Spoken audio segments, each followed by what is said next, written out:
قرآن مجید میں اللہ تعالیٰ ارشاد فرماتے ہیں یرید اللہ بکم اليسر، اللہ تعالیٰ ارادہ کرتا ہے تمہارے ساتھ آسانی کا، ولا یرید بکم العسر، اور تمہارے ساتھ تنگی کا ارادہ نہیں فرماتا۔ تو اللہ تعالیٰ بھی بندے کے ساتھ آسانی کا معاملہ فرماتے ہیں اور یہ چاہتے ہیں کہ بندہ بھی آپس میں ایک دوسرے کے ساتھ آسانی کا معاملہ کرے۔ چنانچہ عائشہ صدیقہ رضی اللہ تعالی عنہا کی روایت ہے کہ ما خیر النبی صلی اللہ علیہ وسلم بین امرین، کہ جب نبی علیہ الصلوۃ والسلام کو دو کاموں میں سے ایک کا چوائس کرنے کا موقع ہوتا، الا اختار ایسرہما ما لم یؤثم، تو نبی علیہ السلام ان دونوں میں سے جو آسان ہوتا اس کام کو اختیار فرمایا کرتے تھے۔ ان احادیث اور آیات سے ہمیں مزاج شریعت کو سمجھنا چاہیے، ہمیں منشاء خداوندی کو سمجھنا چاہیے کہ اللہ رب العزت کیا چاہتے ہیں، کہ میرے ایمان والے بندے کس طبیعت کے بندے ہونے چاہیے۔ چنانچہ انس رضی اللہ تعالیٰ عنہ روایت کرتے ہیں کہ نبی علیہ السلام نے ارشاد فرمایا یسروا ولا تعسروا، آسانیاں کرو تنگی نہ کرو، وبشروا ولا تنفروا، اور لوگوں کو بشارتیں دو نفرتیں پیدا نہ کرو۔ اب نبی علیہ الصلوۃ والسلام کی یہ جو بات ہے یہ اس بات کی نشاندہی کرتی ہے کہ بندے کا مزاج ہونا کیسے چاہیے۔ چنانچہ اس کی ایک بہترین مثال کہ یہود کی کچھ علماء نبی اسلام کی خدمت میں حاضر ہوئے اور انہوں نے نبی علیہ الصلوۃ والسلام سے اجازت مانگی۔ سیدہ عائشہ صدیقہ رضی اللہ تعالیٰ عنہ روایت کرتی ہیں استأذن رہط من الیہود علی النبی صلی اللہ علیہ وسلم فقالوا السلام علیکم، تو وہ آئے اور انہوں نے آ کر کہا کہ تم پر موت ہو۔ یہود کی ہمیشہ یہ فطرت رہی ہے کہ وہ الفاظ کو اس طرح تبدیل کر کے کہتے تھے کہ معانی بدل جائیں، اور اندر اندر ہنستے تھے کہ ہم دوسروں کو بیوقوف بناتے ہیں۔ قرآن مجید میں بھی اس کی مثال موجود ہے۔ تو انہوں نے السلام علیکم کہنے کی بجائے السلام علیکم کہہ دیا۔ سیدہ عائشہ صدیقہ رضی اللہ تعالیٰ عنہ نے یہ بات سنی وہ تو تڑپ گئیں۔ محبت کا تقاضا بھی یہی تھا کہ انسان اس کا جواب دیتا۔ چنانچہ انہوں نے فرمایا فقلت، تو میں نے یہ کہا بل علیکم السلام واللعنہ، تم پر موت ہو اور تم پر لعنت ہو۔ اب ایک عمل ہوا، کہنے والوں نے کچھ کہا، جواب دینے والوں نے جواب دیا۔ اب محسن انسانیت صلی اللہ علیہ وسلم اصلاح فرماتے ہیں۔ چنانچہ نبی علیہ السلام نے فرمایا یا عائشہ، اے عائشہ، ان اللہ رفیق یحب الرفق، اللہ تعالیٰ نرم ہے، نرمی کو پسند کرتے ہیں، فی الامر کلہ، ہر کام میں۔ قلت اولم تسمع، میں نے عرض کیا اے اللہ کے حبیب صلی اللہ علیہ وسلم آپ نے سنا نہیں کہ انہوں نے کیا کہا؟ تو نبی علیہ الصلوۃ والسلام نے آگے اپنا عمل بتایا، قال، فرمایا قلت وعلیکم، ہاں میں نے بھی ان کو جواب دیا کہ تم پر بھی۔ اب دیکھیے انہوں نے ایک لفظ بولا تھا جو بد دعا تھی، تو نبی علیہ الصلوۃ والسلام نے اینٹ کا جواب پتھر سے دینے کی بجائے فقط اتنا کہہ دیا وعلیکم، تم پر بھی، تو جواب تو مل گیا۔ تو مزاج شریعت سمجھا دیا گیا کہ دیکھیں ہم نے اپنے معاملات میں، عادات میں، اخلاق میں نرمی کو اپنانا ہے، اور اگر ایسی بھی سچویشن ہو جائے تو ہم نے ایسی بات کرنی ہے جو کم سے کم درجے میں اس کا جواب بن جاتی ہو. چنانچہ مسلم شریف کی روایت ہے، ان اللہ رفیق یحب الرفق، اللہ تعالیٰ نرم ہے، نرمی کو پسند کرتے ہیں. وَيُعْطِي عَلَى الرِّفْقِ مَا لَا يُعْطِي عَلَى الْأُنَفِ، نرمی پر اللہ وہ رحمتیں نازل فرماتے ہیں جو سختی پر نازل نہیں فرماتے. اب رفق کسے کہتے ہیں؟ چنانچہ لیث رحمت اللہ علیہ فرماتے ہیں کہ لین الجانب ولطافت الفعل والاخذ بالاسحل، اس کو رفق کہتے ہیں کہ انسان اپنا کندھا جھکا لے، کام کرے تو اس میں لطافت ہو، سوفسٹیکیشن ہو، اور اگر کوئی معاملات ہو تو ان میں جو آسان ہے اس کو پسند کرے. اسی لیے رب کریم نے قرآن مجید میں فرمایا لا یکلف اللہ نفسا الا وسعها، اللہ تعالیٰ کسی پر اس کی استعداد سے زیادہ بوجھ نہیں عطا فرماتے. ایک جگہ فرمایا ما یرید اللہ لیجعل علیکم من حرج، اللہ تعالیٰ تمہارے اوپر حرج نہیں کرنا چاہتے، کوئی نقصان نہیں تمہارا کرنا چاہتے. تو قرآن مجید کی یہ آیات بتاتی ہیں کہ رب کریم خود بھی رفیق ہیں. یہ اللہ رب العزت کے اسماء حسنہ میں سے ایک نام ہے. قرآن مجید میں ہے وَلِلَّهِ الْأَسْمَاءُ الْحُسْنَى فَادْعُوهُ بِهَا، اور حدیث پاک میں نبی علیہ السلام نے اللہ کے ناموں سے دعا مانگی کہ أَسْأَلُكَ بِكُلِّ اسْمٍ هُوَ لَكَ سَمَّيْتَهُ سَمَّيْتَ بِهِ نَفْسَكَ أَوْ أَنزَلْتَهُ فِي كِتَابِكَ أَوْ عَلَّمْتَهُ أَحَدًا مِّنْ خَلْقِكَ أَوِ اسْتَأْثَرْتَ بِهِ فِي عِلْمِ الْغَيْبِ عِندَكَ. تو ان ناموں میں سے ایک نام ہے رفیق. الرفیق اس کا معنی ہوتا ہے رفق. رفق کا معنی نرم. بعض طبیعتیں سختی والی ہوتی ہیں، شدت ہوتی ہے، ذرا سی بات پہ الجھ پڑنا، سختی سے جواب دینا، یا اینٹ کا جواب پتھر سے دینا. آج کل تو اکثر نوجوان خود آ کر کہتے ہیں حضرت جی دوستوں میں بڑے ٹھیک ہوتے ہیں، پتہ نہیں گھر آتے ہیں پارا چڑھ جاتا ہے. یہ جو گرمی چڑھ جاتی ہے نا، یہ شیطانیت ہے، کیونکہ شیطان آگ سے بنا اور وہی حرارت انسان کے اندر آ کر چڑھ جاتی ہے. جہاں رب کریم نے محبت اور نرمی کا حکم دیا وہاں طبیعت سختی چاہتی ہے. اصل میں اس کے پیچھے شیطان ہوتا ہے. تو مزاج شریعت سمجھ میں آ جائے تو انسان کے لیے زندگی گزارنا آسان. اب جس بندے کو پتہ چل جائے گا کہ اللہ تعالیٰ رفق والے ہیں، نرمی والے ہیں، تو اس کے دل میں اللہ کی محبت میں اضافہ ہوگا کہ اللہ رب العزت کتنے مہربان ہیں، کتنے کریم ہیں.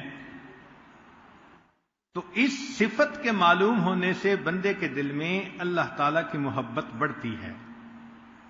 پھر حدیث پاک میں فرمایا تخلقوا باخلاق اللہ تعالی، تم اپنے آپ کو اللہ کے اخلاق سے مزین کرو.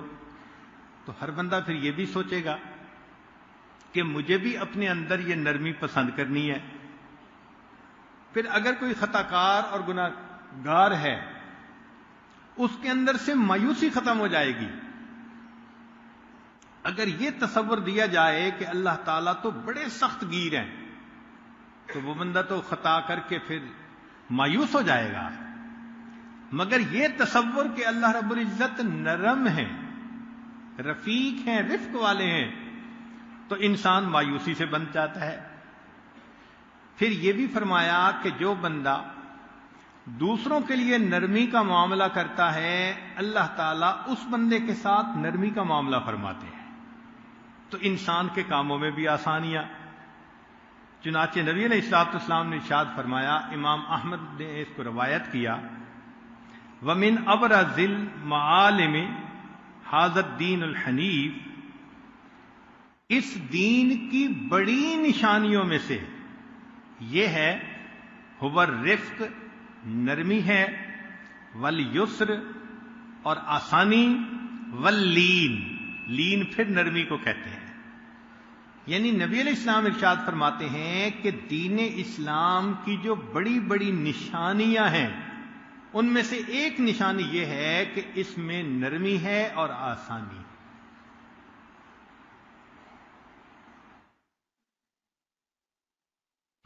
ایک حدیث میں نبی علیہ السلام نے ارشاد فرمایا، ان فی دیننا فسحۃ، ہمارے اس دین کے اندر وسعت ہے، انی ارسلت بحنیفیۃ سمحۃ، مجھے اللہ تعالیٰ نے ایسا دین دے کر بھیجا کہ جو بالکل سیدھا ہے اور اس میں وسعت ہے۔ چنانچہ احکام شریعت کو دیکھیں تو پتہ چلتا ہے کہ اللہ رب العزت نے بندوں کے لیے آسانیاں کی ہیں۔ مثلا نماز کو لے لیجئے، جب نبی علیہ الصلوۃ والسلام معراج پر تشریف لے گئے تو ابتدا میں 50 نمازیں فرض ہوئیں، پھر حضرت موسیٰ علیہ الصلوۃ والسلام کے بتانے پر اللہ کے حبیب صلی اللہ علیہ وسلم نے عرض کی تو پروردگار عالم نے 5 کم کر دیں، پھر 5 کم کر دیں، بالآخر 5 رہ گئیں۔ فرمایا کہ میرے پیارے حبیب صلی اللہ علیہ وسلم، آپ کی امت 5 نمازیں پڑھے گی، میں ان کو 50 نمازوں کا ثواب عطا کروں گا۔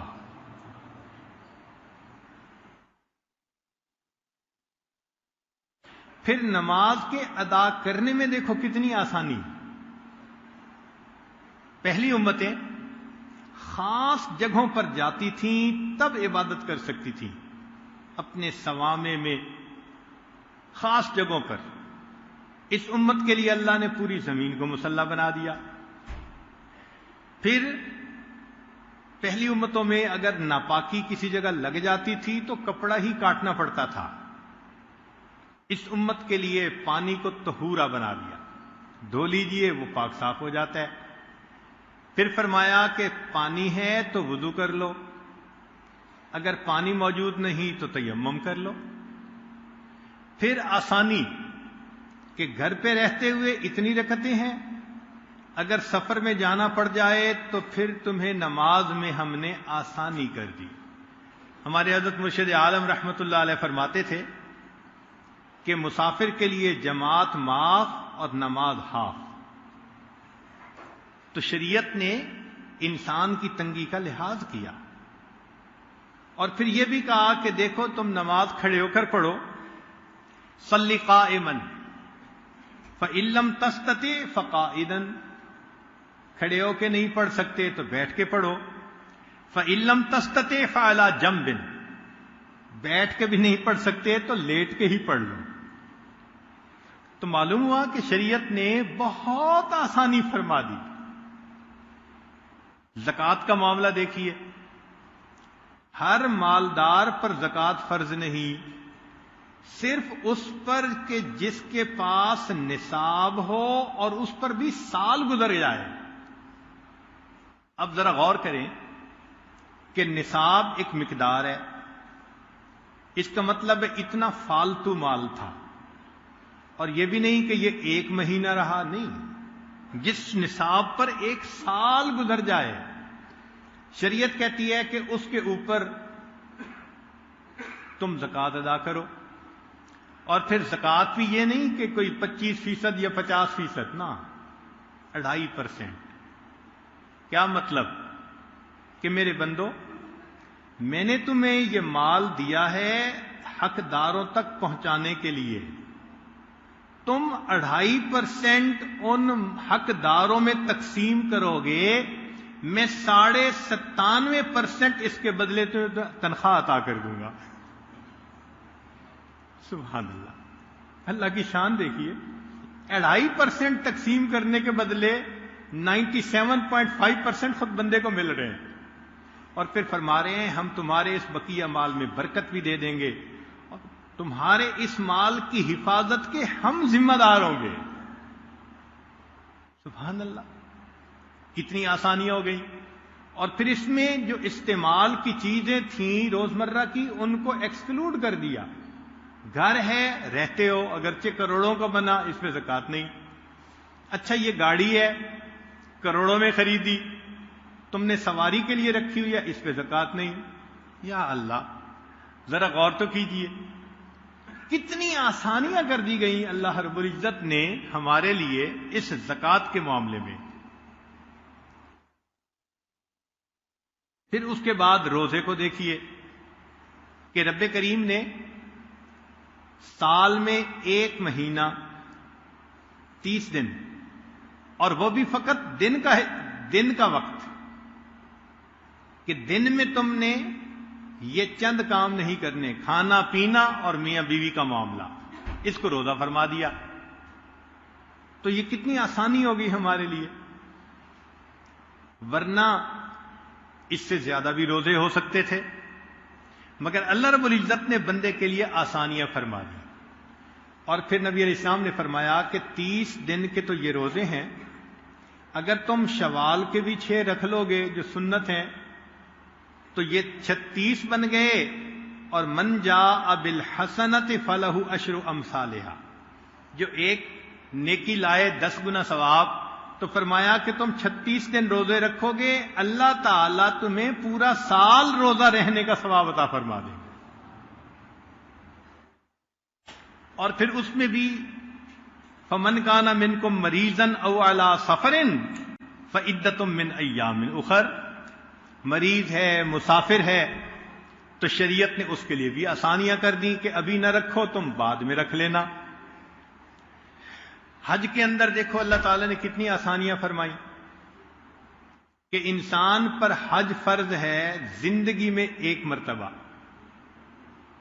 اور وہ بھی اگر اس کے پاس سفر کا مال موجود ہو.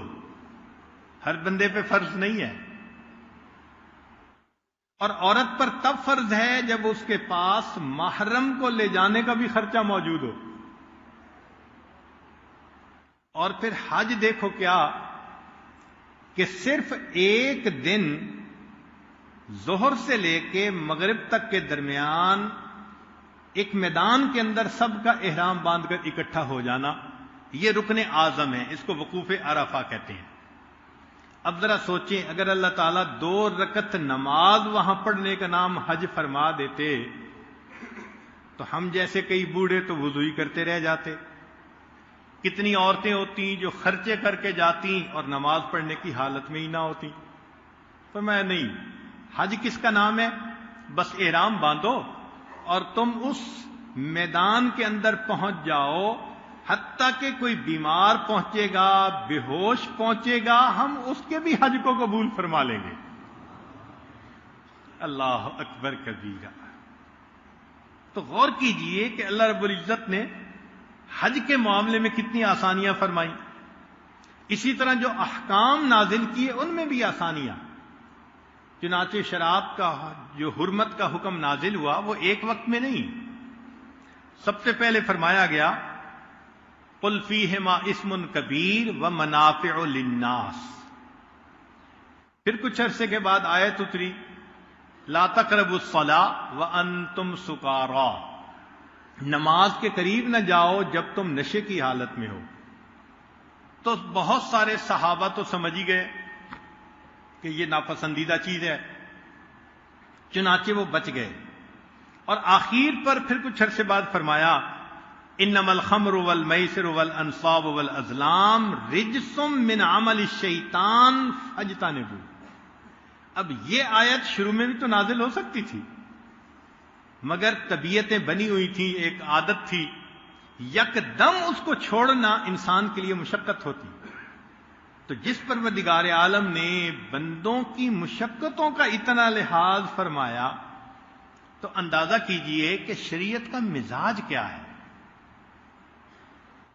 اسی طرح نبی علیہ الصلوۃ والسلام نے فرمایا کہ تم عبادت کے اندر مشقت مت اٹھاؤ. سیدہ زینب رضی اللہ تعالیٰ عنہ نبی علیہ السلام کی زوجہ، وہ رات کو عبادت کرتی تھیں، جب تھک جاتی تھیں تو انہوں نے 2 ستونوں کے درمیان رسی باندھی ہوئی تھی، تو رسی کے ساتھ تھوڑی دیر اوٹ لے لیتی تھیں، سہارا لے لیتی تھیں۔ انس رضی اللہ عنہ فرماتے ہیں کہ داخل النبی صلی اللہ علیہ وسلم، نبی علیہ السلام ایک مرتبہ ان کے کمرے میں داخل ہوئے، فَإِذَا حَبْلٌ مَمْدُودٌ بَيْنَ السَّارِيَتَيْنِ، نبی علیہ السلام نے ایک رسی پائی جو 2 پلرز کے درمیان باندھی گئی تھی۔ فقال ما هذا الحبل، نبی علیہ السلام نے پوچھا یہ رسی کیسی؟ قالوا هذا حبل لزینب فاذا فطرت تعلقت، زینب رضی اللہ عنہا نے یہ باندھی ہے، جب وہ تھک جاتی ہیں قیام میں تو اس کے ساتھ تھوڑی دیر کے لیے اوٹ لگا لیتی ہیں۔ فقال النبی صلی اللہ علیہ وسلم، نبی علیہ السلام نے فرمایا لا حلوہ، اس کو کھول دو، لیصلی احدکم نشاتہ، تم میں سے کوئی بندہ نماز پڑھے جب طبیعت کے اندر نشاط ہو، فَإِذَا فَطَرَ فَلْيَقْعُدْ، اور جب وہ تھک جائے تو اس کو چاہیے کہ بیٹھ جائے۔ تو نبی علیہ السلام نے آسانی فرما دی۔ صحابہ رضی اللہ عنہم نے احرام باندھا، فرماتے ہیں کہ ہم اللہ کی محبت میں بڑی اونچی آواز سے لبیک کہہ رہے تھے۔ فَكُنَّا إِذَا أَشْرَفْنَا عَلَى وَادٍ حَلَّلْنَا وَكَبَّرْنَا ارتفعت اصواتنا، ہم تلبیہ پڑھتے، آوازیں ہماری اونچی ہو جاتی۔ فقال النبی صلی اللہ علیہ وسلم، نبی علیہ السلام نے فرمایا یا ایھا الناس، اے لوگو، اربعوا علی انفسکم فانکم لا تدعون اصم ولا غائبا، نرمی کرو اپنے ساتھ، تم ایسی ذات کو نہیں پکارتے جو بحری ہے اور غائب ہے۔ انہ معکم، وہ تمہارے ساتھ ہے۔ انہ سمیع قریب، وہ سننے والی ہے اور قریب ہے۔ تبارک اسمہ و تعالی جدہ، یہ بخاری شریف کی روایت ہے۔ چنانچہ بعض صحابہ نے ایک مرتبہ نیتیں کر لی، ہم مستقل روزہ رکھیں گے، ساری رات عبادت کریں گے۔ نبی علیہ السلام نے فرمایا انا والاما واللہ انی لاخشاکم للہ، میں تم میں سب سے زیادہ اللہ سے ڈرنے والا ہوں، واتقاکم لہ، اور تم میں سب سے زیادہ تقوی اختیار کرنے والا ہوں۔ لیکنی اصوم و افطر، لیکن میں روزہ بھی رکھتا ہوں اور افطار بھی کرتا ہوں۔ تو نبی علیہ الصلوۃ والسلام نے ان کو شدت اختیار کرنے سے منع فرما دیا کہ تم ایسا عمل اپناؤ جس کو پوری زندگی نبھا سکو۔ بعض صحابہ نے بعض موقعوں پہ نیت کی کہ ہم اپنے پورے مال کو صدقہ کر دیں گے۔ کان رسول اللہ صلی اللہ علیہ وسلم یأمر باصحابہ الا یتصدقوا بجمیع اموالہم بل یترکوا لانفسہم واہلیہم ما یغنیہم عن السوال، نبی اسلام منع فرما دیتے تھے، فرماتے تھے کہ کچھ اپنے لیے بچا لو کہ نہ تمہیں نہ تمہارے اہل خانہ کو کسی سے مانگنا پڑ جائے۔ تو معلوم ہوا کہ یہ چیز شریعت نے سکھائی کہ ہم اپنے گفتگو میں، معاملات میں، عادات میں نرمی پیدا کریں۔ تو نرم دل بندہ، نرم مزاج بندہ، یہ اللہ کو پسندیدہ بندہ ہوتا ہے۔ اس لیے اللہ تعالیٰ نے ارشاد فرمایا کہ تم نرمی اختیار کرو۔ فرمایا قولوا للناس حسنا، تم انسانوں کے ساتھ اچھے انداز سے گفتگو کرو۔ فقل لهم قولا میسورا، حدیث پاک میں ہے ارحموا من فی الارض یرحمکم من فی السماء، تم زمین والوں پر رحم کرو، آسمان والا تم پر رحم کرے گا۔ اور فرمایا کہ جب 2 مسلمان ملیں تو مسکراتے چہرے سے ملیں، اور فرمایا کہ جب 2 مسلمان ملتے ہیں، آپس میں مصافحہ کرتے ہیں، تو زیادہ ثواب اس کو ملتا ہے جو دیر تک ہاتھ پکڑے رکھتا ہے۔ کیا مطلب؟ کہ محبت کا اظہار کریں، گرم جوشی کا اظہار کریں، اچھی انداز سے بات کریں، چہرے کے اوپر اس وقت طمانینت ہونی چاہیے۔ اس لیے نبی علیہ الصلوۃ والسلام کو جب کوئی پکارتا تھا، حدیث پاک میں ہے کہ نبی السلام جواب میں لبیک فرمایا کرتے تھے۔ ذرا اندازہ لگائیے کہ آپ صلی اللہ علیہ وسلم ان کے استاد ہیں، مرشد ہیں، نبی علیہ الصلوۃ والسلام ہیں، مگر صحابہ میں سے جب کوئی پکارتا تو نبی علیہ السلام جواب میں لبیک فرمایا کرتے تھے۔ ایک مرتبہ زید رضی اللہ عنہ کو فرمایا، قال لزید انت اخونا و مولانا۔ تو ان الفاظ سے معلوم ہوتا ہے کہ نبی علیہ الصلوۃ والسلام دوسرے بندے کو کتنی ریسپیکٹ دیا کرتے تھے۔ حدیث پاک میں فرمایا، تبسمک فی وجہ اخیک لک صدقۃ، کہ جب تم مسکرا کر اپنے بھائی سے ملتے ہو تو تمہیں صدقہ کرنے کا ثواب دیا جاتا ہے۔ وَأَمْرُكَ بِالْمَعْرُوفِ وَنَهْيُكَ عَنِ الْمُنكَرِ صَدَقَةٌ وَإِرْشَادُكَ الرَّجُلَ فِي أَرْضِ الضَّلَالِ لَكَ صَدَقَةٌ۔ کوئی آدمی رستہ بھول گیا، تم اسے راستہ بتا دیتے ہو تو صدقے کا ثواب۔ وَبَصَرُكَ لِلرَّجُلِ الرَّدِيءِ الْبَصَرِ لَكَ صَدَقَةٌ۔ جس بندے کی بینائی ٹھیک نہیں، اگر تم اس کو ہاتھ پکڑ کے راستہ پار کروا دیتے ہو تو تمہیں صدقے کا ثواب ملے گا۔ وَإِمَاتَتُكَ الْحَجَرَ وَالشَّوْكَةُ وَالْعَظْمُ عَنِ الطَّرِيقِ لَكَ صَدَقَةٌ۔ اور راستے میں کانٹے پڑے ہیں، ہڈی پڑی ہے، کوئی روڑا پڑا ہے، اگر تم اس کو ہٹا دو گے تو بھی تمہیں صدقے کا ثواب ملے گا۔ وَإِفْرَاغُكَ مِن دَلْوِكَ فِي دَلْوِ أَخِيكَ لَكَ صَدَقَةٌ۔ اور تمہارا اپنے ڈول میں سے پانی اپنے بھائی کے ڈول میں ڈال دینا، اس پر بھی صدقے کا ثواب ملے گا۔ اب ان تمام چیزوں کو سامنے رکھ کے سوچئے کہ نبی علیہ الصلوۃ والسلام چاہتے کیا ہیں، کہ ایک آدمی دوسرے کے ساتھ محبت سے، پیار سے، ہمدردی کا معاملہ کرے، انس و محبت کا اظہار کرے، اسی کا نام انسانیت ہے۔ اگر یہ چیز نہیں تو انسان گویا انسانیت سے ہی محروم ہے۔ تو شریعت چاہتی ہے کہ ہم ہر معاملے میں نرمی کو پسند کریں۔ چنانچہ گھر کے جتنے افراد ہیں آپس میں ان کو محبت و نرمی کے ساتھ رہنے کا حکم۔ الرفق بالوالدین، والدین کے ساتھ نرمی۔ رب کریم نے فرمایا وبالوالدین احسانا، اپنے والدین کے ساتھ تم نیکی کا معاملہ کرو۔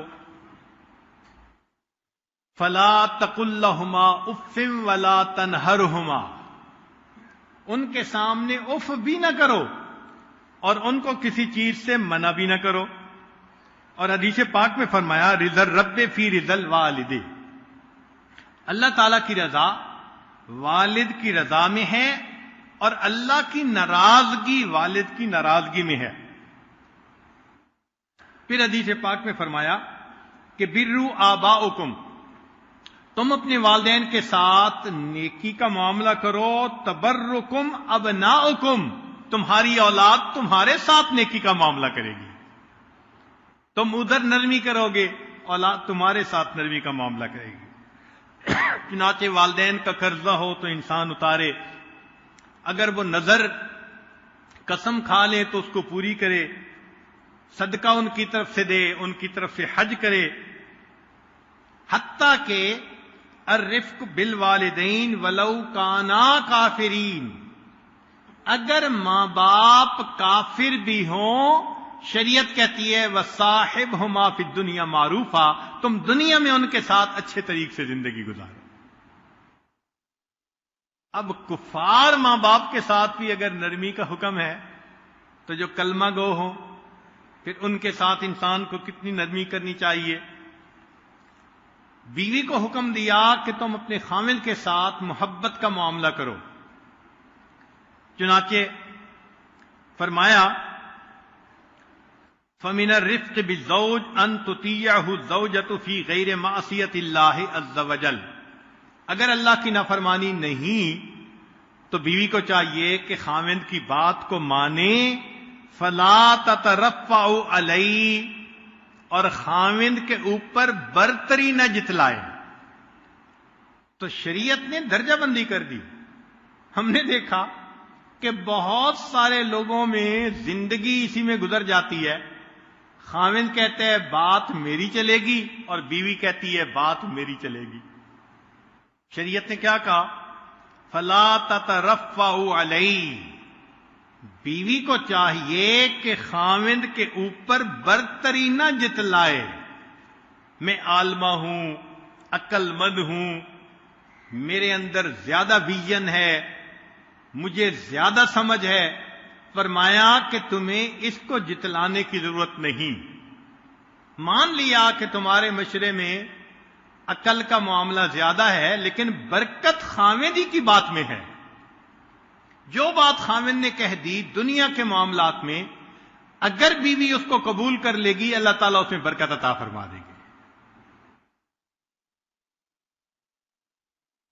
وقد حث النبی صلی اللہ علیہ وسلم النساء علی طاعۃ لازواجہن، اور نبی علیہ السلام نے عورتوں کو ترغیب دی کہ وہ اپنے خاوندوں کی اطاعت کریں، لأن ذلک سبب دخول الجنت والنجاۃ عن النار، کہ بیویاں خاوندوں کی جب فرما برداری کرتی ہیں تو ان کو اللہ جنت عطا کر دیتے ہیں، جہنم سے بچا لیتے ہیں۔ چنانچہ نبی علیہ الصلوۃ والسلام کے پاس ایک خاتون آئی کسی کام کے سلسلے میں، ففرغت من حاجتها، جب وہ اپنے کام سے فارغ ہو گئی، فقال لها اذات زوج انت، نبی علیہ السلام نے فرمایا کہ تو خاوند والی ہے؟ قالت نعم، انہوں نے جواب دیا جی ہاں۔ قال فأین انت منہ، پوچھا کہ تمہارا اس کے ساتھ کیسا معاملہ ہے؟ قالت، کہنے لگی ما آلوہ الا ما عجزت عنہ، کہ میں اس کی اطاعت میں کوتاہی تو نہیں کرتی، ہاں جہاں میں عاجز ہو جاؤں۔ قال، نبی علیہ السلام نے فرمایا انظری این انت منہ، ذرا غور کر کے تو اس کے ساتھ کیسی ہے۔ فإنہ جنتک ونارک، اس لیے کہ تمہارا خاوند تمہاری جنت ہے یا تمہارے لیے دوزخ ہے۔ اس لیے حدیث پاک میں ہے کہ جو عورت فرائض پہ عمل کرتی ہو اور اس حال میں مرے کہ خاوند اس سے راضی ہو، اللہ تعالیٰ جنت کے دروازوں کو کھول دیتے ہیں۔ مرد کا سلوک طے ہوتا ہے عبادت کے ذریعے سے، مرد کا سلوک طے ہوتا ہے عبادت کے ذریعے سے، اور عورت کا سلوک طے ہوتا ہے خدمت کے ذریعے سے۔ جو اپنے گھر میں خدمت کرے گی، اللہ تعالیٰ اس کو روحانیت کی بلندیاں عطا فرما دیں گے۔ اس لیے عورت کا جنت میں جانا بہت آسان ہے۔ خاوند کو راضی کرنا تو شاید دنیا کا سب سے آسان کام ہے۔ راضی کر لے، اللہ تعالیٰ جنت کے دروازے کھول دیں گے۔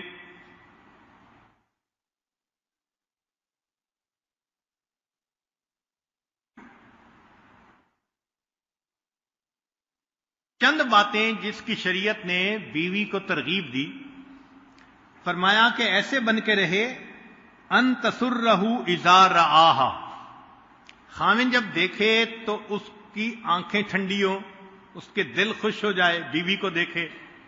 اس کا مطلب یہ کہ صاف ستھری بھی رہے اور فرما برداری کی صفت بھی ہو۔ اس لیے کہ جب نافرمانی ہو تو چاہے جتنا مرضی کوئی خوبصورت بن کے آئے، طبیعت وحشت کھاتی ہے۔ تو فرمایا کہ تم ایسا بن کے رہو کہ تمہیں دیکھ کے خاوند کا دل خوش ہو جائے۔ وَمِنْهُ أَن تُطِيعَهُ إِذَا أَمَرَهَا وَالتَّلَطُّفُ لَهُ قَوْلًا وَعَمَلًا، اور اس کی اطاعت اور فرما برداری کرے اور قول اور فعل میں اس کے ساتھ تلطف، نرمی کا معاملہ کرے۔ نرمی شریعت کو کتنی پسند ہے، ذرا غور کیجئے کہ قرآن مجید کا جو بالکل سینٹرل ورڈ ہے نا، درمیان کا لفظ، وہ ہے وَلْيَتَلَطَّفْ، اور اس کا ماخذ لطف ہے، نرمی۔ جس شریعت نے مرکزی نقطہ بتلایا کہ تم نرمی کا معاملہ کرو. اب وہاں انسان اگر نرمی سے محروم ہو تو وہ کتنا بڑا محروم کہلائے گا. وَمِنْهُ أَن تُرَبِّي أَوْلَادَهُ أَحْسَنَ تَرْبِيَّةٍ، اور ایک یہ بھی ہے کہ اولاد کی اچھی تربیت کرے اور اس کے مال کی حفاظت کرے اور اس کے سامنے بلند آواز نہ کرے.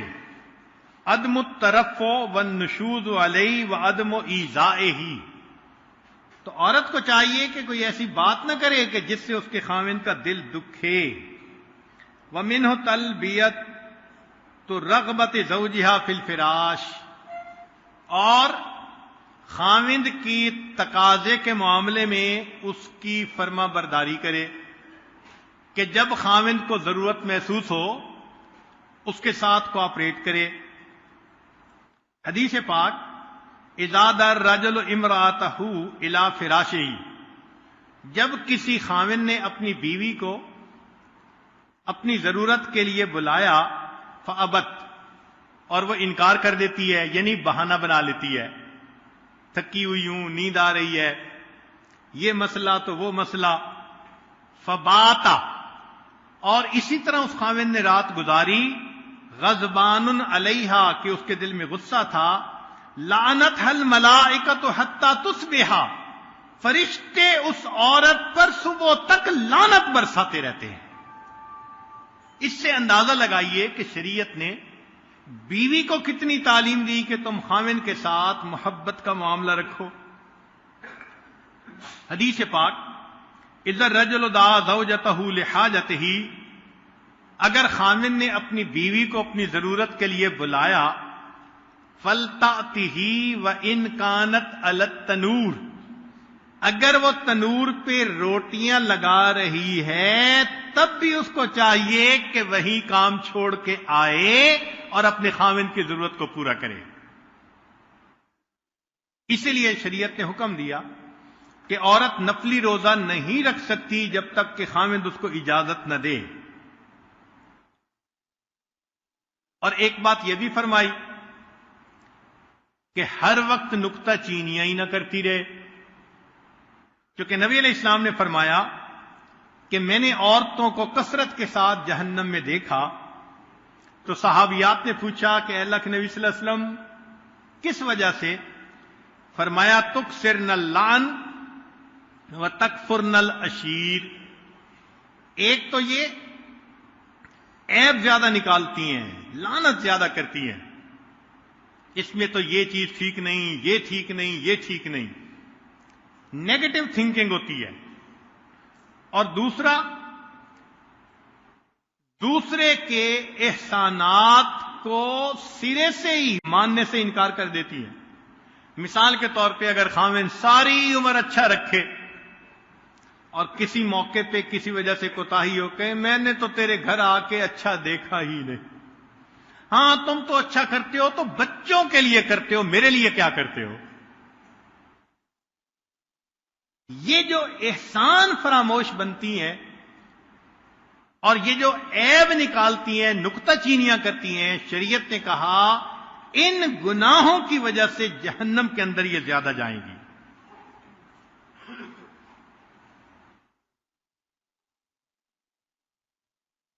اسی طرح شریعت نے حکم دیا کہ خاوند اپنی بیوی کے ساتھ محبت اور نرمی کا معاملہ کرے.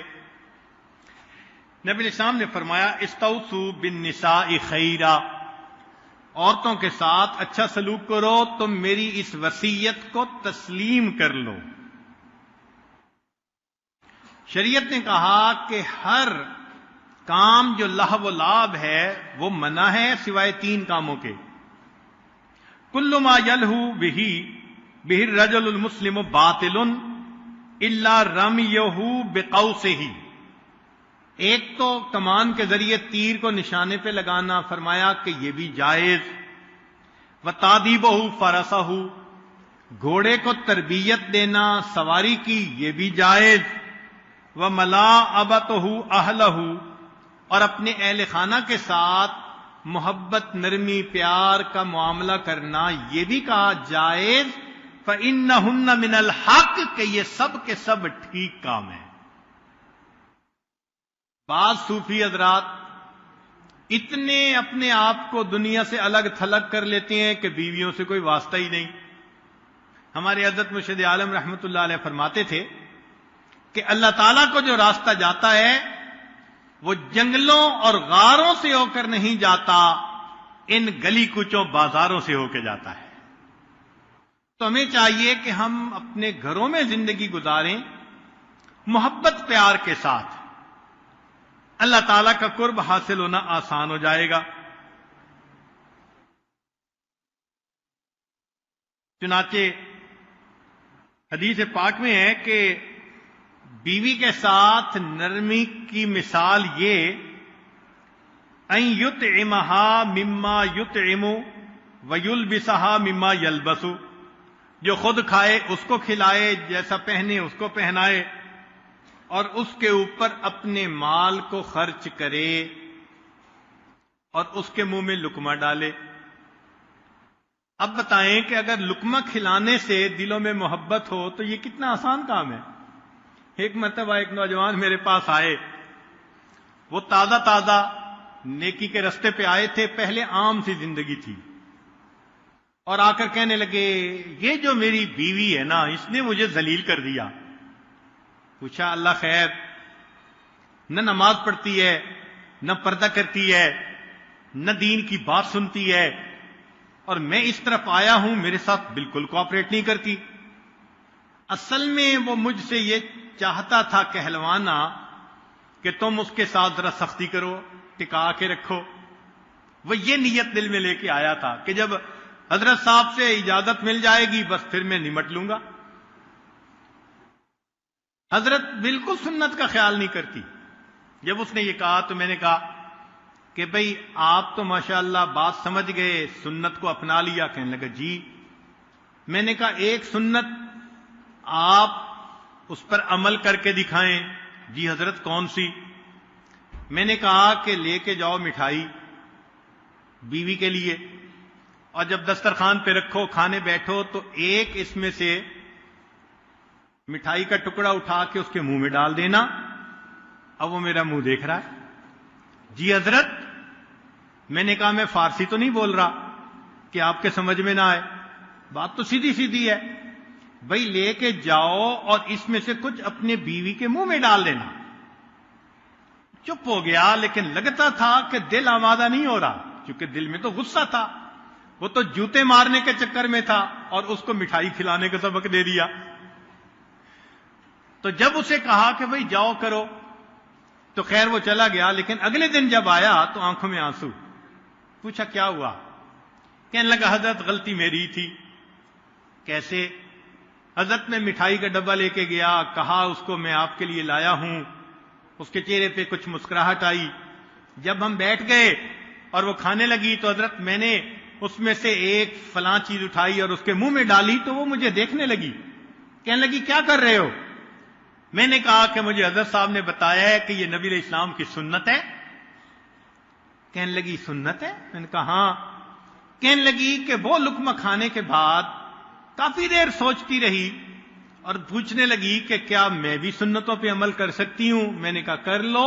اس ایک عمل پر اللہ نے اس بے پردہ عورت کو توبہ کر کے با پردہ عورت نیک بننے کی توفیق عطا فرما دی۔ میٹھا کھلانے سے کوئی مرتا ہو تو اس کو زہر کھلانے کی کیا ضرورت ہے؟ مگر شیطان ہمارا دشمن ہے، وہ ہمیں ہر چیز کا جواب بتاتا ہے سختی۔ بولو بھی سختی سے، بات بھی کرو سختی سے، معاملہ بھی سختی کے ساتھ کرو، اور شریعت کہتی ہے کہ سختی معاملوں کا حل نہیں ہے۔ جو رحمتیں اللہ رب العزت نرمی پر نازل فرماتے ہیں وہ رحمت اللہ سختی پہ نازل نہیں فرماتے ہیں۔ تو ہمیں بات کو سمجھنے کی ضرورت ہے نا۔ شریعت کہتی ہے کہ جو خاوند اپنی بیوی کو دیکھ کر مسکراتا ہے اور بیوی اپنے خاوند کو دیکھ کر مسکراتی ہے، اللہ رب العزت ان دونوں کو دیکھ کر مسکراتے ہیں۔ سبحان اللہ، کیا خوبصورتی ہے اس دین کی، کتنا پیارا یہ دین ہے کہ میاں بیوی محبت بھی کریں اور اللہ کا قرب بھی پائیں. مگر اس میں کوتاہی، باہر دوستوں میں بیٹھے ہوں گے تو بس بہت محبت اور پیار، نرمی، اور جہاں گھر آئے تو بس سیریس، سنجیدگی چہرے کے اوپر، مسکراہٹ نام کی چیز نہیں ہوتی. بیوی پریشان ہوتی ہے، مجھ سے کیا قصور ہو گیا کہ شکل بھی دیکھنا پسند نہیں کرتے. اور کئی لوگ تو دیر تک باہر رہنے کی عادت ہوتی ہے. ایک صاحب تھے، کسی نے پوچھا جی آپ کے بچے ہیں؟ جی ہیں. کتنی عمر ہے؟ کہنے لگا ایک اتنا، دوسرا اتنا، تیسرا اتنا. اس نے کہا یہ کیا بتا رہے ہو؟ کہتے ہیں کہ صبح سوئے ہوتے ہیں تو میں نکل آتا ہوں اور رات جاتا ہوں تو پھر سوئے ہوئے ہوتے ہیں. تو چونکہ بچوں کو میں نے لیٹے ہوئے ہی دیکھا تو اس لیے پتہ ہے کہ کتنے ہے کتنے. تو بھائی جب گھر والوں کو وقت ہی نہیں دینا اور ان کے کاموں میں کوئی انٹرسٹ ہی نہیں لینی. چنانچہ کتنے ایسے لوگ ہیں، نیک بھی ہیں، تکبیر اولیٰ کا خیال، تہجد کا خیال، نظر کا اہتمام، سارا کچھ ان میں ہے، گھر کے کاموں میں دلچسپی ہوتی ہی نہیں. گھر کے کام اس کو سمجھتے ہیں کہ شاید یہ فضولیات میں سے ہے. سنیے، اللہ کے حبیب صلی اللہ علیہ وسلم کے بارے میں حدیث مبارکہ میں ہے کہ نبی علیہ الصلوۃ والسلام اپنے گھر والوں کے ساتھ محبت و پیار سے رہتے تھے، گھر کے کاموں میں خود حصہ لیا کرتے تھے. اپنی بکری کا دودھ نکالا کرتے تھے، نبی علیہ السلام آٹا گوندا کرتے تھے اور اپنے جوتے کو خود ٹانکے لگا لیا کرتے تھے. اب بتائیں کہ یہ کام نبی علیہ الصلوۃ والسلام نے جو کیے تو مقصد کیا تھا؟ میسج کیا دینا تھا؟ میسج دینا تھا کہ یہ کام اللہ کے ہاں پسندیدہ ہیں کہ تم گھر کے کاموں میں بیوی کے ساتھ شامل رہو. فقط مصلے پہ بیٹھ کے انسان کو قرب نہیں مل سکتا اگر حقوق العباد کی رعایت نہیں کرے گا. تو اس بات کو سمجھیے. حضرت موسیٰ علیہ السلام اپنی اہلیہ کے ساتھ ہیں، سخت سردی ہے اور اس سردی میں بیوی حاملہ بھی ہے تو ان کو گرمی کی ضرورت ہے. وہ فرماتے ہیں کہ تم بیٹھو، میں تمہارے لیے آگ ڈھونڈنے جاتا ہوں.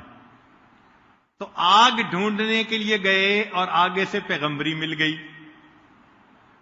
تو معلوم ہوا کہ اہل خانہ کی تکلیف کو تکلیف سمجھا اور اس تکلیف کو دور کرنے کے لیے گئے. اللہ نے سب سے بلند نعمت عطا فرما دی.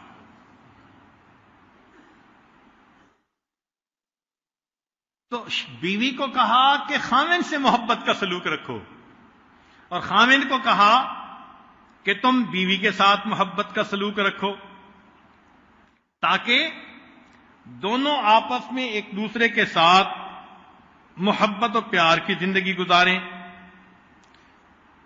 حتیٰ کہ یہاں تک فرمایا کہ اگر تم نے طلاق بھی دینی ہے نا، او تصریح باحسان، تو طلاق دیتے ہوئے بھی تم نیکی کو آپس میں مت بھول جانا.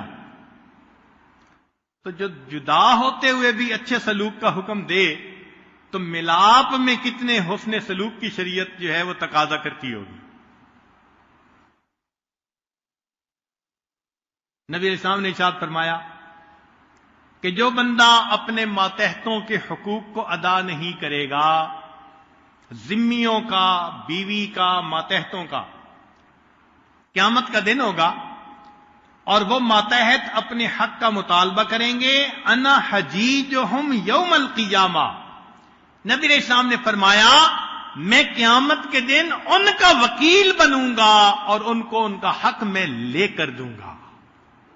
اب ذرا سوچنے کی بات ہے کہ قیامت کے دن اگر بیوی نے گریبان پکڑ لیا کہ یہ مجھے ستاتا تھا، خاوند میرا تھا اور یہ بھاگتا تھا اوروں کے پیچھے، میں کام کہتی تھی اسے یاد ہی نہیں رہتا تھا، میں گھر میں پریشان رہتی تھی۔ تو اب اس کا جواب ہم قیامت کے دن نبی علیہ الصلوۃ والسلام کے سامنے کیا دے سکیں گے؟ اپنی ذمہ داریوں کو ہم سمجھیں۔ شریعت نے کہا کہ جس طرح اولاد ماں باپ کے ساتھ حسن سلوک کا معاملہ کرے، ماں باپ اولاد کا بھی خیال رکھیں۔ اتنا شریعت نے خیال رکھا کہ ایک مرتبہ نبی علیہ الصلوۃ والسلام نماز ادا فرما رہے تھے تو آپ نے مختصر نماز پڑھا کے سلام پھیر دیا اور فرمایا انی لاقوم الی الصلاۃ وانا اريد ان اطول فیہا، میں نماز پڑھ رہا تھا اور میرا دل چاہتا تھا کہ میں ذرا لمبی نماز پڑھوں، فاسمع بکاء الصبی، میں نے ایک چھوٹے بچے کے رونے کی آواز سنی، فاتجوز فی صلاتی کراہیۃ ان اشق علی امہ، تو چاہنے کے باوجود میں نے اپنی نماز کو مختصر کر دیا، بچے کے رونے کی وجہ سے اس کی ماں کو تکلیف نہ پہنچ رہی ہو۔ اب بتائیں، اللہ کے حبیب صلی اللہ علیہ وسلم حالت نماز میں ہیں، اگر اس وقت بھی وہ ایک ماں کی تکلیف کا خیال فرماتے ہیں تو کیا ہم اپنے گھر میں اپنی بیویوں، اپنی بیٹیوں، اپنی گھر کی عورتوں کی تکلیف کا خیال نہیں کر سکتے؟ نبی علیہ الصلوۃ والسلام عمومی طور پر عورتوں کے ساتھ نرمی کا معاملہ فرماتے تھے۔ چنانچہ ازواج مطہرات ایک مرتبہ اونٹوں پہ سوار تھیں اور جا رہی تھیں تو انجشہ رضی اللہ عنہ ایک صحابی ہیں، وہ اونٹوں کو بھگا رہے تھے، تو اونٹوں کو بھگائیں تو سوار کو ذرا مشقت ہوتی ہے، تو نبی علیہ السلام نے فرمایا ارفق یا انجشہ، انجشہ نرمی کرو، ویحک بالقواریر، اس لیے کہ سواریاں شیشے کی بنی ہوئی ہیں۔ شیشے کا لفظ استعمال کر کے نبی علیہ السلام نے حق ادا کر دیا بات کرنے کا کہ بھئی نرم مزاج ہوتا ہے یا نرم جسم ہوتا ہے، وہ مشقتیں نہیں اٹھا سکتی، تم ذرا ان کا خیال رکھو۔ اسی طرح شریعت نے کہا کہ آپس میں رشتہ داریاں ہوں تو ان میں بھی انسان نرمی کا معاملہ کرے، اس لیے صلہ رحمی کا بہت حکم دیا گیا، اور جو انسان قطع رحمی کرتا ہے، رشتے ناتوں کو توڑتا ہے، فرمایا کہ شب قدر میں اللہ تعالیٰ سب گناہگاروں کی بخشش کر دیتے ہیں سوائے چند لوگوں کے، ان میں سے ایک وہ ہوتا ہے جو رشتے ناتوں کو توڑ دیا کرتا ہے۔ اسی طرح فرمایا الرفق بالیتامى، یتیموں کے ساتھ بھی نرمی۔ ابو ہریرہ فرماتے ہیں ان رجل شکا الی رسول اللہ صلی اللہ علیہ وسلم قسوۃ قلبہ، ایک صاحب نے نبی علیہ السلام کے سامنے اپنے دل کی سختی کا تذکرہ کیا، فقال له، نبی علیہ السلام نے فرمایا ان اردت تلین قلبک، اگر تو چاہتا ہے کہ تیرا دل نرم ہو جائے، فاطعم المسکین وامسح راس الیتیم، تو تجھ کے چاہیے کہ یتیم کو کھانا کھلاؤ اور اس کے سر پہ ہاتھ شفقت کا پھیرو۔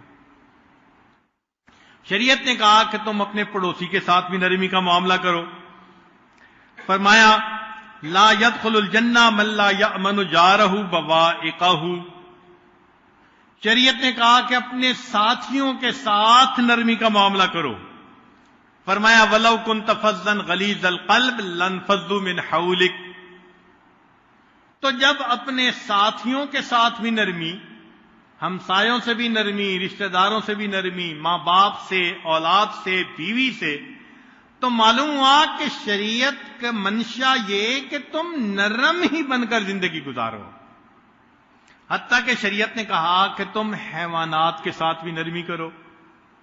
ایک صحابی اپنے اونٹ پہ سوار تھے اور کھڑے تھے ایک جگہ اور کسی سے گفتگو کر رہے تھے، تو نبی علیہ السلام نے فرمایا لا تتخذوا الدواب کراسیہ، کہ اپنے جانوروں کو کرسی نہ بناؤ.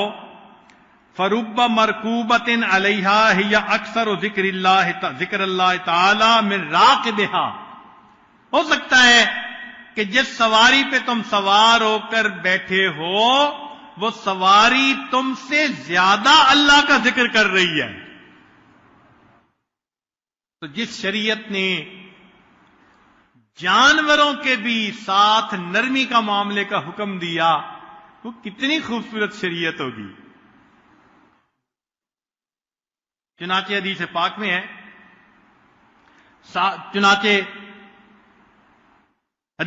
میں ہے، ان اللہ اذا احب اہل البیت ادخل علیہم الرفق.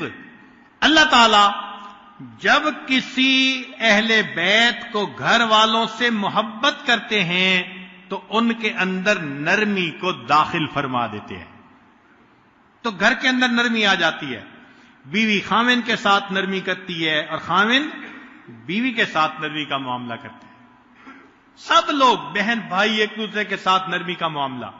ذرا الفاظ سنیے کہ جب اللہ تعالی کسی گھر والے کو پسند کرتے ہیں، احبا محبت کرتے ہیں، ان میں نرمی کو نازل فرما دیتے ہیں. اور اگر ہمارے گھروں میں بہن بھائی کی آپس میں نہیں بنتی، میاں بیوی کی آپس میں نہیں بنتی، تو اس کا کیا مطلب کہ اللہ تعالی کی محبت کی نظر سے گویا محرومی ہو چکی ہے. ہمارے مشائخ نے فرمایا ان من فقہ الرجل رفقۃ فی دخولہ وخروجہ منہ وارتداء ثوبہ وخلع نعلہ ورکوب دابتہ، کہ بندے کی جو نرم مزاجی ہے نا اس کا پتہ چلتا ہے کہ بندہ کس طرح گھر میں داخل ہوتا ہے اور کس طرح گھر سے باہر نکلتا ہے، کیسے کپڑوں کو بدلتا ہے، کیسے اپنے جوتے کو بدلتا ہے اور کیسے اپنی سواری پہ سوار ہوتا ہے. ہر کام میں اس کی نرم مزاجی کا پتہ چلتا ہے. اس کا مطلب یہ کہ جو نرم مزاج ہوگا گھر میں داخل ہوگا تو مسکراتے چہرے کے ساتھ داخل ہوگا، الوداع ہوگا تو مسکراتے چہرے سے الوداع ہوگا، اگر کوئی چیز لینی دینی ہوگی تو نرمی کا معاملہ کرے گا. ایک اور حدیث مبارکہ میں فرمایا اذا اراد اللہ باہل بیت خیرا ادخل علیہم الرفق واذا اراد باہل بیت شرا حرم الرفق. اور اللہ اگر کسی گھر والوں کے ساتھ شر کا ارادہ فرماتے ہیں اللہ ان کو نرمی سے محروم کر دیتے ہیں.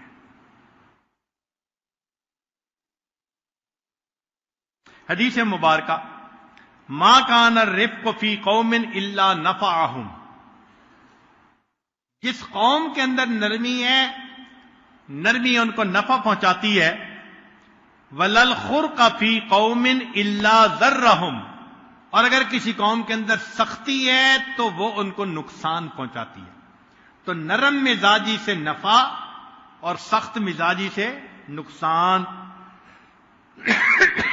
بلکہ نبی علیہ السلام نے دعا فرمائی اے اللہ اگر میری امت کا حاکم کوئی ایسا بنے کہ جو ان کے ساتھ نرمی کرے فرفق بہم فرفق بہی، اللہ تو اس کے ساتھ نرمی فرما، اور جو ان کے ساتھ سختی کرے اللہ تو اس کے ساتھ سختی فرما. تو اگر حاکم وقت کے ساتھ نبی علیہ السلام یہ دعا فرمائی تو خامد بھی تو گھر کا حاکم ہوتا ہے نا. اس کا مطلب جو گھر میں نرمی کرے گا اللہ نرمی کریں گے، یہ نبی علیہ السلام کی دعا ہے. اور جو سختی کرے گا تو اللہ تعالیٰ اس کے ساتھ بھی سختی کا معاملہ فرمائیں گے. نبی علیہ السلام نے فرمایا الرفق یمن، نرمی کے اندر برکت ہے. مشائخ نے فرمایا من لانت کلمتہ وجبت محبتہ، جس کی گفتگو میں نرمی ہوتی ہے اس کی محبت واجب ہو جاتی ہے، لوگ اس سے محبت کرتے ہیں. اگر نرمی کی وجہ سے پرائے بھی اپنے بن جاتے ہیں تو جو اپنے ہوں ان کے دلوں میں کتنی محبت آئے گی. فرمایا الرفق رأس الحکمہ، حکمت کی بنیاد۔ عائشہ صدیقہ رضی اللہ تعالیٰ عنہ کو نبی السلام نے فرمایا، عائشہ علیک بالرفق، تمہیں نرمی اختیار کرنی چاہیے۔ چنانچہ ایک خبر میں یہ بات آئی، العلم خلیل المؤمن، علم مومن کا خلیل، والحلم وزیرہ، حلم اس کا وزیر، والعقل دلیلہ، عقل اس کی دلیل، والرفق والدہ، اور رفق نرمی اس کا باپ ہے، واللین اخو، اور نرمی اس کا بھائی، والصبر جندہ، اور صبر اس کا لشکر ہے۔ ایک حدیث پاک میں فرمایا، ما کان الرفق فی شیء الا زانہ، جس کام میں نرمی ہوتی ہے وہ نرمی اس کام کو مزین کر دیتی ہے، وما نزع من شیء الا شانہ، اور جس کام میں سے نرمی نکل جاتی ہے اس کام کو عیب دار بنا دیتی ہے۔ ایک حدیث پاک میں فرمایا، ان اللہ یحب الرفق فی کل شیء، اللہ تعالیٰ ہر چیز میں نرمی کو پسند کرتے ہیں، گفتگو میں، معاملات میں، ایک دوسرے کے ساتھ انٹریکٹ کرنے میں، شریعت کا مزاج سمجھیے۔ کیونکہ کئی دفعہ لوگ یہ سمجھتے ہیں کہ ذکر کے اثرات کی وجہ سے طبیعت میں سختی آ گئی ہے، ایسا ہرگز نہیں ہوتا، یہ فقط شیطان کا دھوکہ ہے۔ جو سیکھ کے ذکر کرتے ہیں ان کی طبیعت میں سختی نہیں، ان کی طبیعت کے اندر نرمی آتی ہے۔ نبی علیہ الصلوۃ والسلام نے صحابہ کو یہی سکھایا، اور ان کی شان قرآن میں بیان فرمائی، رحماء بینہم، کہ وہ آپس کے اندر رحیم و کریم تھے۔ اگر ہم صحابہ کے نقش قدم پر چلنے والے ہیں تو ہمیں بھی آپس میں رحماء بینہم کا نمونہ بننا چاہیے۔ اور حالت یہ ہے کہ ان لوگوں کی بات کیا کرنی جو دین سے دور ہے، جو دین پہ عمل کرنے والے ہیں ان کے جھگڑے ختم نہیں ہوتے۔ حیرت کی بات ہے، سارے گھر والے نمازی، دین پہ چلنے والے، پھر آپس میں ٹینشن۔ خاوند بیوی کو پریشان کرتا ہے، بیوی خاوند کو پریشان کرتی ہے۔ چنانچہ کئی مرتبہ عورتیں اپنے حالات سناتی ہیں، اتنا خامدوں سے پریشان ہوتی ہیں کہ لگتا ہے ان کا نام ہے mistension.com۔ شروع سے آخر تک یہی باتیں، اس کے سوا کچھ نہیں ملے گا۔ تو ایسے بھی نہیں ہونا چاہیے۔ تو گھر کے اندر بھی اگر آپس میں نہیں بنتی تو ذرا اور دیکھیے، مسجدوں میں آپ دیکھیں گے ادھر بھی ٹوپی ادھر بھی ٹوپی، ادھر بھی داڑھی ادھر بھی داڑھی، ادھر بھی نمازی ادھر بھی نمازی، ایک عقیدہ، ایک خدا، ایک رسول، آپس میں طبیعتیں ایک دوسرے سے نہیں ملتی، لہذا ایک دوسرے سے جنگ چل رہی ہوتی ہے۔ اس کا مطلب یہ کہ ہم نے دین کو سمجھا ہی نہیں ہوتا، دین کی بنیاد کو ہی نہیں سمجھا ہوتا کہ دین چاہتا کیا ہے۔ اسی لیے ہمارے بزرگوں نے فرمایا کہ ملائے خشک و ناہموار نہ باشد، کہ تم ملائے خشک اور ناہموار مت بنو، تمہارے اندر رف اینڈ ٹف بننا نہیں چاہیے، سوفسٹیکیشن ہونی چاہیے، طبیعت کے اندر نرم مزاجی، طبیعت کے اندر خوبی ہونی چاہیے اس چیز کی۔ چنانچہ حدیث پاک سنیے، نبی علیہ السلام نے فرمایا، من اوتی حظہ من الرفق فقد اوتی حظہ من الخیر، جس کو اللہ تعالیٰ نے نرمی میں سے کچھ حصہ عطا کیا اس کو خیر میں سے حصہ عطا کیا۔ ومن حرم حظہ من الرفق، اور جس کو نرمی سے کچھ حصہ محروم کر دیا گیا، فقد حرم حظہ من الخیر، تو خیر کا حصے سے وہ محروم ہو گیا۔ اور ذرا اگلی بات دل کے کانوں سے سنیے، نبی علیہ السلام فرماتے ہیں، اثقل شیء فی المیزان المؤمن یوم القیامہ، قیامت کے دن مومن کے میزان میں جو سب سے بھاری چیز ہوگی حسن الخلق، وہ اس کے اچھے اخلاق ہوں گے. یعنی قیامت کے دن اچھے اخلاق سے زیادہ بھاری چیز اس کے نام اعمال میں کوئی نہیں ہوگی. تہجد بھی پیچھے رہ گئی، نفل بھی پیچھے رہ گئے، صدقہ بھی پیچھے رہ گیا، سارے نفلی کام پیچھے رہ گئے. فرمایا سب سے زیادہ بھاری عمل اگر قیامت کے دن ہوگا تو حسن خلق ہوگا. ایک حدیث پاک میں فرمایا من یحرم الرفق یحرم الخیر، جو نرمی سے محروم کر دیا گیا اس کو اللہ نے گویا خیر سے ہی محروم کر دیا.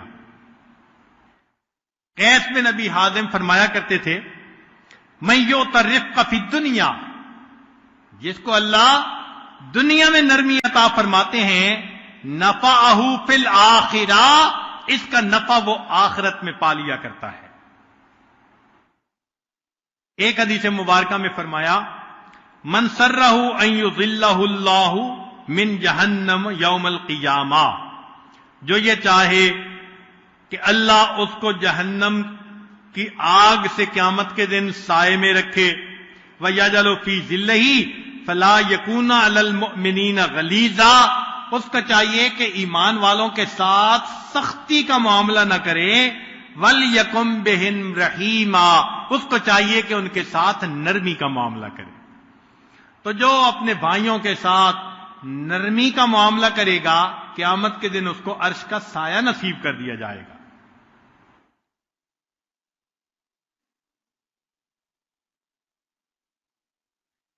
نبی علیہ السلام نے ارشاد فرمایا الا اخبرکم بمن تحرم علیہ النار، کیا میں تمہیں نہ بتاؤں کہ جس بندے پر جہنم کی آگ کو حرام کر دیا جاتا ہے؟ قالوا بلا یا رسول اللہ، صحابہ نے عرض کیا اے اللہ کے نبی صلی اللہ علیہ وسلم ارشاد فرمائیے. فرمایا قال الا کل ہین، ہر بندے پر جو آسانی کرنے والا ہو، لین نرمی کرنے والا ہو، قریب قریب کرنے والا ہو، سہل پھر فرمایا آسانی کرنے والا ہو. جو آسانی کرنے والا ہو، محبت سے قریب کرنے والا ہو، نرمی کرنے والا ہو، اللہ کے حبیب صلی اللہ علیہ وسلم فرماتے ہیں اس بندے پر جہنم کی آگ کو حرام کر دیا جاتا ہے. اب اس آئینے میں ہم اپنی شخصیت کو دیکھیں. ذرا سی کسی کی بات پہ غصے میں آ جانا اور بے سینگ کا جانور بن جانا اور پھر کہنا تو مجھے جانتا نہیں میں کون ہوں. یعنی نیک شریف لوگ غصے میں ایسی باتیں کر جاتے ہیں کہ دوسرا بندہ حیران رہ جاتا ہے. چنانچہ رمضان مبارک کی بات ہے کہ ایک خاتون کہنے لگی کہ میرے خاوند کی تہجد سال میں کبھی قضا نہیں ہوتی، لیکن طبیعت ایسی ہے کہ ذرا سی بات پہ غصہ آ جاتا ہے تو ماں بہن کی ننگی گالیاں مجھے نکالتا ہے. اس کی تہجد کا اللہ کے ہاں کیا مرتبہ ہوگا کہ جو ماں بہن کی ننگی فوج گالیاں نکالتا ہے. تو ہم مزاج شریعت کو سمجھیں، منشأ خدا بندی کو سمجھیں کہ اللہ تعالیٰ کیا چاہتے ہیں، اللہ کے حبیب صلی اللہ علیہ وسلم کیا چاہتے ہیں. اب ذرا غور کیجئے کہ نبی علیہ الصلوۃ والسلام کی سنتوں پر عمل کرنے کا شوق تو ہوتا ہی ہے راہ سلوک کے سالکین میں. نبی علیہ السلام کی شخصیت مبارکہ کیسی تھی؟ انس رضی اللہ عنہ فرماتے ہیں کہ میں لڑکا تھا، نبی علیہ السلام کی خدمت میں 10 سال رہا. 10 سال میں نبی علیہ السلام نے نہ کبھی مجھے ڈانٹا، نہ کبھی مارا، نہ کبھی مجھ سے بات کرنا چھوڑی. کبھی بھی 10 سال میں ایسا نہیں ہوا. اور فرماتے ہیں کہ میں غلطیاں بھی کرتا تھا، نبی علیہ السلام اصلاح بھی فرماتے تھے. غلطیاں کیسی تھیں؟ فرماتے ہیں کہ میری والدہ نے مجھے انگور کا گچھا دیا، جاؤ نبی علیہ السلام کو دے کر آؤ.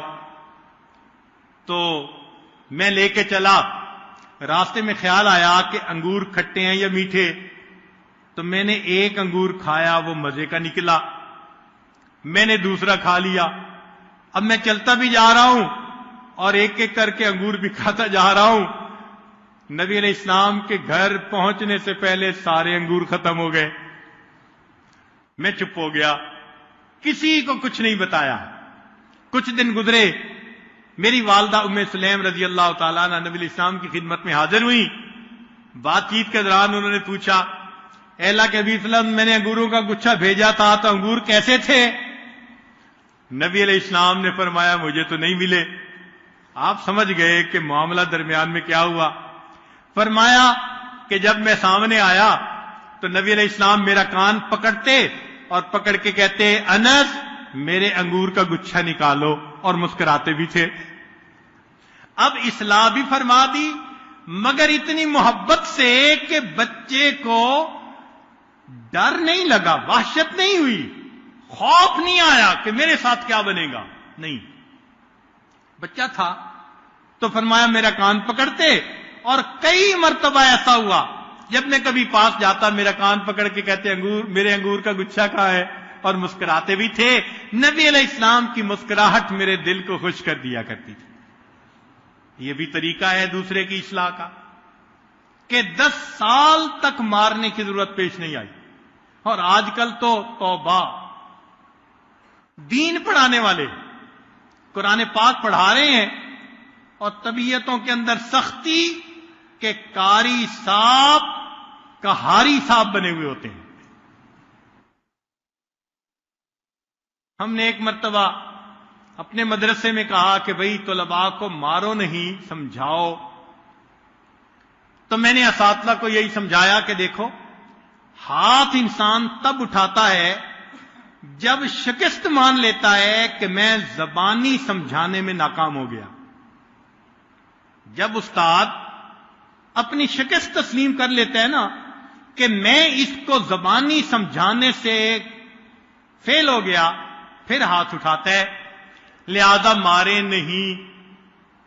تو ہم نے دیکھا کہ ڈنڈا تو بند ہو گیا، لیکن اس کے ساتھ مکے مارنا، کان کھینچنا اور مختلف طریقوں سے بچوں کو غلطیوں کے اوپر سزا دینا وہ پھر بھی رہا۔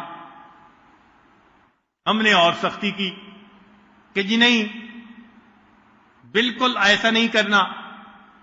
پھر ہمیں پتہ چلا کہ جی انہوں نے ڈنڈا تو چھوڑ دیا، ایک پائپ ساتھ رکھ لیا ہے چھوٹا سا، کسی کو پتہ بھی نہ چلے یہ کس کام آتا ہے۔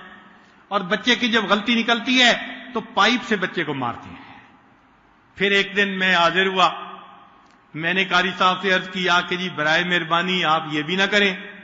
کہنے لگے جی کیا کریں، پہلے غلطیاں کرتے تھے، ایک تھپڑ لگا دیتے تھے سیدھے ہو جاتے تھے، پھر وقت آیا کہ مکہ لگانے سے بھی ٹھیک نہیں ہوتے، پھر ایک وقت آیا کہ ڈنڈے سے مارتے ہیں پھر بھی ٹھیک نہیں ہوتے۔ میں نے کہا قاری صاحب اب اگر ان کی غلطی نکلے تو ان کو گولی مارا کرے۔ او خدا کے بندے، کچھ تو عقل کرو نا، بچہ ہے، سختی کا معاملہ کریں گے تو وہ بچے کو یاد بھی ہوگا تو بھول جائے گا۔ یہ کیا طریقہ ہوا بھائی، ہر بات پہ تھپڑ، ہر بات پہ ڈنڈا، مزاج شریعت کا پتہ ہی نہیں ہے۔ ایسے بھی تو ملک ہیں جہاں مارنا قانوناً منع ہے اور وہاں بھی بچوں کی اچھی تربیت ہو جاتی ہے، ہم نے اپنی آنکھوں سے دیکھا۔ تو معلوم ہوا کہ ہمیں طبیعت کو بدلنے کی ضرورت ہے، اور یہاں شیطان ایک دھوکہ دیتا ہے، اور جی بس طبیعت میں جلال بہت ہے، یہ شیطان کا پکا دھوکہ، اور جی میری طبیعت میں جلال بہت ہے۔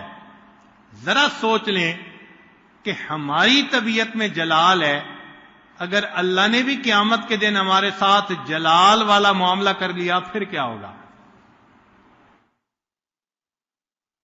حدیث پاک میں آتا ہے کہ جو شخص دنیا میں دوسروں کے ساتھ نرمی کرے گا اللہ تعالیٰ قیامت کے دن اس کے ساتھ نرمی کرے گا، جو دوسروں کے عذر کو جلدی مان لے گا اللہ تعالیٰ قیامت کے دن اس کے عذر کو جلدی قبول فرما لیں گے۔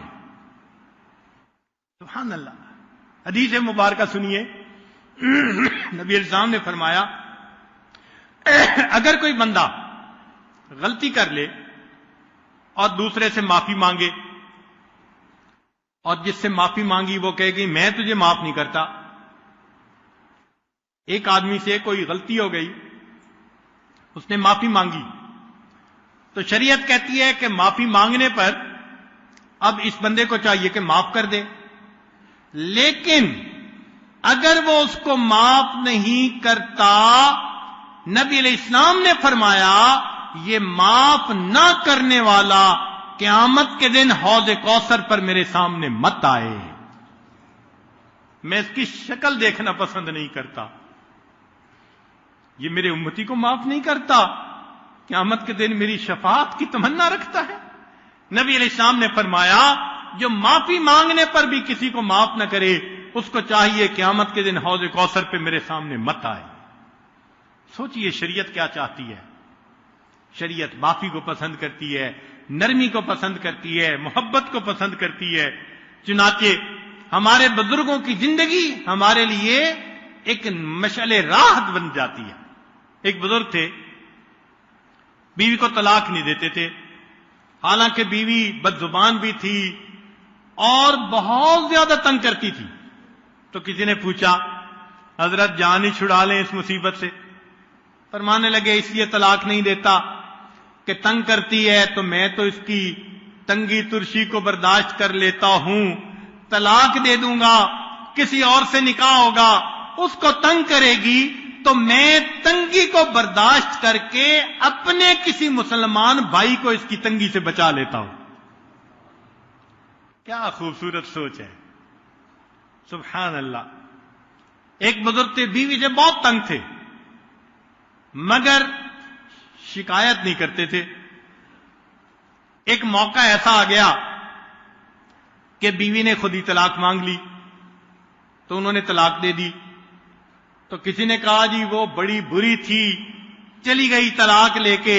فرمانے لگے جب بیوی تھی میں نے اس وقت زبان سے اس کی برائی نہ کی، اب تو وہ الگ ہو گئی، اب میں اس کی برائی کیسے کر سکتا ہوں. یہ طبیعتیں تھیں ہمارے مشائخ کی. نبی علیہ الصلوۃ والسلام کی شخصیت مبارکہ میں ایسی مقناطیسیت تھی کہ صحابہ میں سے ہر بندہ سمجھتا تھا شاید نبی علیہ السلام مجھ سے سب سے زیادہ محبت فرماتے. ایسی طبیعت تھی. اور جو متبع سنت بننے کی تمنا رکھتا ہے اس کو ایسے ہی بننا پڑے گا، ایسے محبتیں تقسیم کرے کہ ہر بندہ سمجھے کہ سب سے زیادہ محبت تو مجھ سے ہی ہے. چنانچہ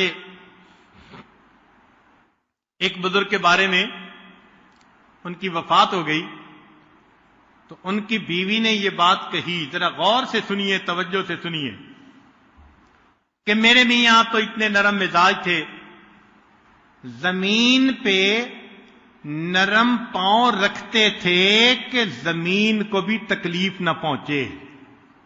اور اگلی بات عجیب کہی، کہنے لگی کہ میرے خامد نے ساری زندگی مجھ سے کبھی لہجہ بدل کر بات نہیں کی. ساری زندگی مجھ سے کبھی لہجہ بدل کے، ہوتا ہے نا عام حالات میں تو محبت کے لہجے میں بات، اور ذرا طبیعت کے اندر غصہ ہوا، تم یہ ہو تم وہ ہو، آواز بدل جاتی ہے، الفاظ بدل جاتے ہیں، لہجہ بدل جاتا ہے. تو فرمانے لگیں کہ میرے خاوند نے ساری زندگی مجھ سے کبھی لہجہ بدل کر بات نہیں کی.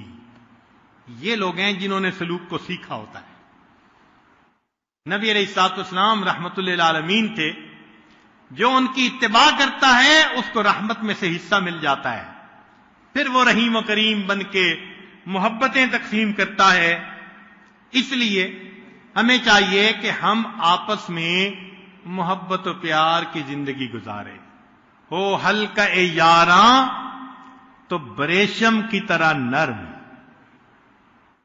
ہو ہلکا اے یاراں تو بریشم کی طرح نرم.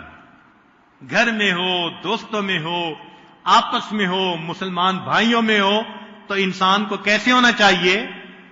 ریشم کی طرح نرم. جیسے ریشم نرم ہے نا، بندے کی طبیعت میں بھی ایسی نرمی ہونی چاہیے.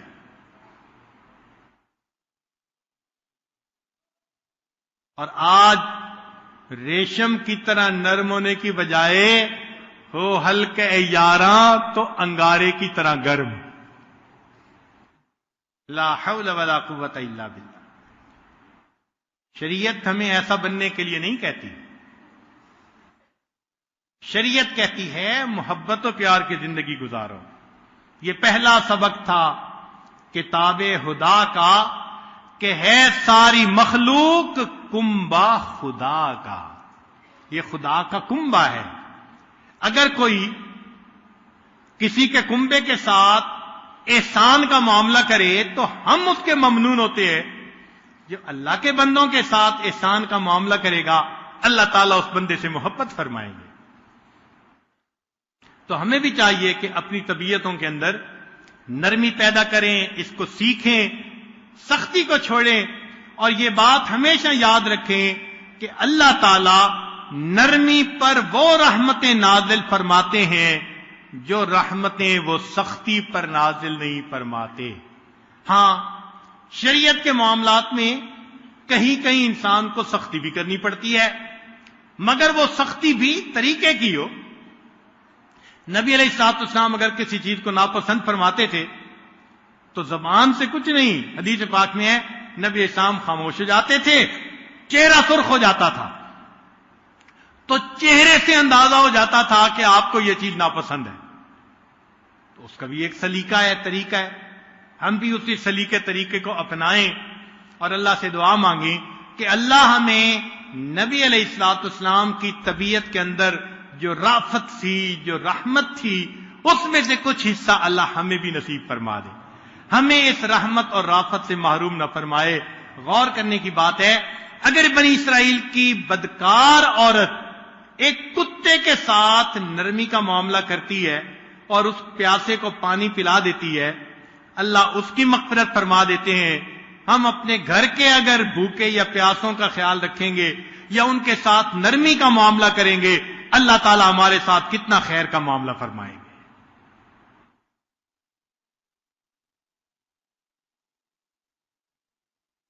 فرصت زندگی کم ہے محبتوں کے لیے. فرصت زندگی کم ہے محبتوں کے لیے، لاتے ہیں کہاں سے وقت لوگ نفرتوں کے لیے. یہ زندگی تو اتنی چھوٹی ہے، محبتوں میں گزار دیں تو بھی تھوڑا وقت ہے، پتہ نہیں نفرتوں کے لیے ٹائم کہاں سے نکل آتا ہے. اس لیے آج کی اس مجلس میں میرا پیغام محبت ہے. جہاں تک پہنچے اپنی زندگیوں میں الفت و محبت کو پیدا کیجئے. اللہ تعالی ہمیں نبی علیہ الصلوۃ والسلام کی طرح رحمت بن کر رہنے کی توفیق عطا فرمائے. زحمت بننے سے جو ہے ہمیں اللہ محفوظ فرمائے. اور جیسے ہم چاہتے ہیں کہ اللہ تعالی ہمیں قیامت کے دن معافی عطا فرمائے، ہم بھی اللہ کے بندوں کے ساتھ ایسا ہی معاملہ کریں تاکہ قیامت کے دن اللہ رب العزت ہمارے ساتھ خیر کا معاملہ فرمائے. نبی علیہ السلام نے فرمایا اللہ تعالی رفیق ہیں، رفق کو پسند کرتے ہیں. یہ ساری بات چیت کا لب لباب ہے. اس کو یاد کر لیجئے، گھر والوں کو بھی بتائیے، اس کے تذکرے بھی کیجئے اور اللہ سے یہ نرمی طبیعتوں میں پیدا ہونے کی دعائیں بھی کیجئے. اللہ ہم پر احسان فرمائے اور ہمیں یہ نعمت عطا فرما دے. وآخر دعوانا ان الحمد للہ رب العالمین.